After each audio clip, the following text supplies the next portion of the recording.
તો આવા તહેવારોના સમયમાં આ પ્રકારની અસામાજિક તત્વોની જે અશાંતિ દોહળવાનો પ્રયાસ છે તે ચોક્કસથી વધી જતો હોય છે, અને એટલા જ માટે ભાવનગરના સંવેદનશીલ વિસ્તારમાં પોલીસ દ્વારા ફૂટ પેટ્રોલિંગ કરવામાં આવ્યું।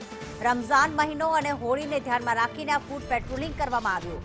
અલકા ટોકીસથી લઈને હલુરિયા ચોક સુધી પોલીસ દ્વારા જે છે ફૂટ પેટ્રોલિંગ કરવામાં આવ્યું, જેમાં એસપી છે, સિટી ડીવાયએસપી છે, તમામ ડિવિઝનના પીઆઈ જે છે પેટ્રોલિંગમાં જોડાયા હતા।